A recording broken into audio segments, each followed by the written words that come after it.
পূর্ব বর্ধমান জেলার মেমারির দেবীপুরে অবরোধ বিক্ষোভ, ন্যায্য দাবিতে বিক্ষোভ, চাই পানীয় জল। পানীয় জল না পেয়ে সোমবার পূর্ব বর্ধমান জেলার মেমারি 1 নম্বর ব্লকের দুর্গাপুর গ্রাম পঞ্চায়েতের আলিপুর গ্রামের দেবীপুর জিটি রোড এলাকার সাধারণ মানুষ ফাঁকা বালতি হাতে রাস্তায় নেমে দেবীপুর বুলবুলিতলা রোড অবরোধ করে বিক্ষোভ দেখালো। মহিলারাও তাদের ছোট্ট সন্তানদের কোলে নিয়ে বিক্ষোভ অবরোধ সামিল হলেন।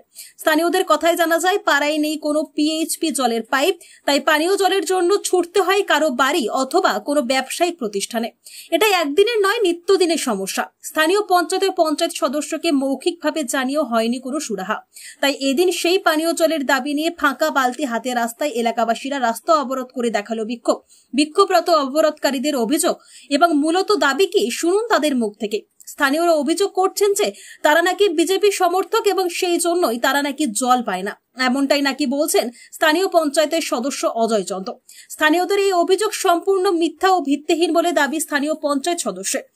পাশাপাশি অজয় চন্দ্র বলেন যে ন্যায্য দাবি নিয়ে স্থানীয়রা বিক্ষোভ দেখিয়েছেন কারণ তিনি জানতেন যে এলাকায় জলের সমস্যা রয়েছে, তাই তিনি বারবার পিএইচই দপ্তরের সাথে কথাও বলেছেন। কারণ পিএইচই দপ্তর নাকি এখনো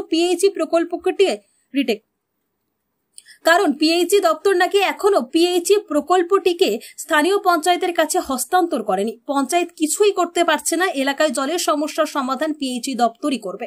কিন্তু এখনো পর্যন্ত সমস্যা সমাধানের কোনো কার্যকলাপই দেখা যায়নি পিএইচই দপ্তরের।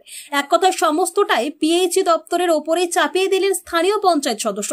বিক্ষোভ অবরোধের খবর পেয়ে ঘটনাস্থলে পৌঁছায় মেমারি থানার পুলিশ। স্থানীয় বিক্ষোভকারীদের সাথে কথা বলে পুলিশ প্রশাসন এবং পুলিশ প্রশাসনের হস্তক্ষেপে অবরোধ তুলে নেন অবরোধকারীরা।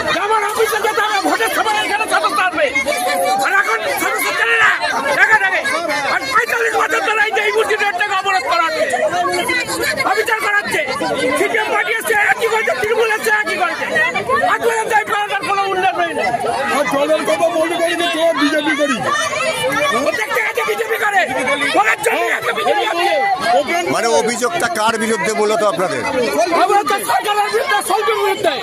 মানে সল্টু কি, মানে সল্টু কে? কোন মানে আলিপুর পঞ্চায়েত, আলিপুরের থেকে জিতেছে কি? মানে এই গ্রামটার উপরে এতটাই অবিচার হয়, 45 বছর ধরে আজকে অবিচার হয়ে যাচ্ছে। সিপিএম এর আমলেও অবিচার হয়েছে, তৃণমূলের আমলেও অবিচার হচ্ছে।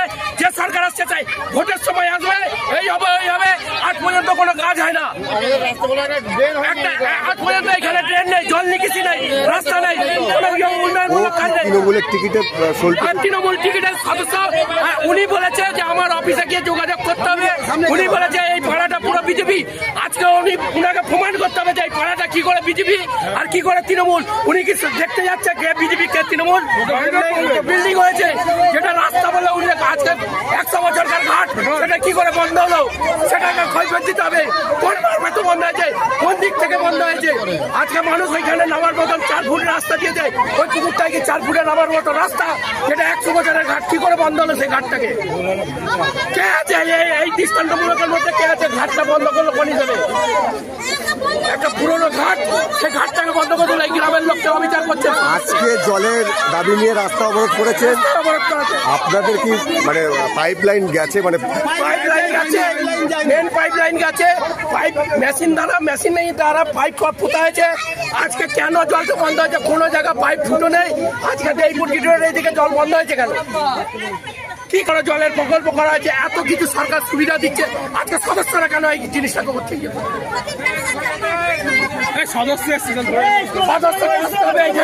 সদস্য না এলে কোনো সমাধান হবে না।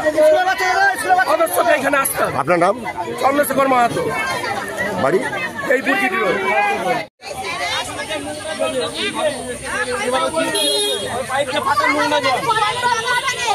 জল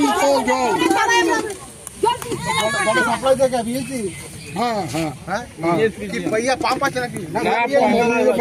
আজকে দীর্ঘদিন ধরে জল আসছে না। আমি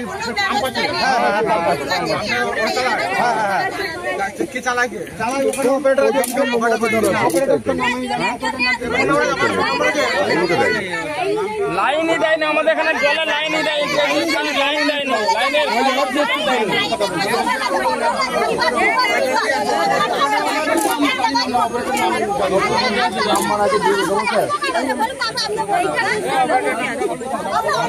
আমাদের আলিপুর গ্রাম আলিপুর গ্রামের মধ্যে জল নেই।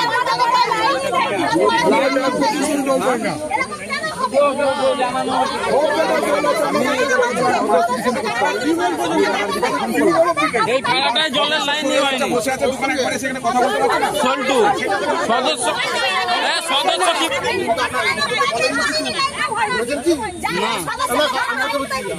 কি বলছে শোনো না, কি বলছে শোনো দাদা, কি বলছে শোনো। আমরা জানতাম না ব্যাপারটা, আজকে পরিবার জানতে পারলাম।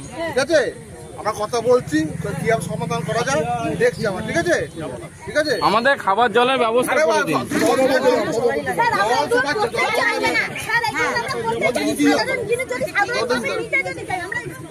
হ্যাঁ ঠিক আছে, আমি কথা বলছি। আমি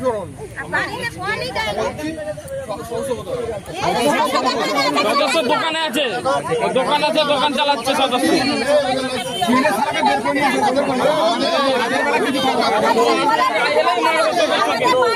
সদস্য এলেই মারবো ওকে। ও বলে কি করে যে তোরা ভোট দিসনি, সদস্য বলতে ভোট দেয়নি আমাদেরকে। এমনি জিতে গেল সদস্য, সদস্য এই ভাষাটা বলে কি বলে যাবে।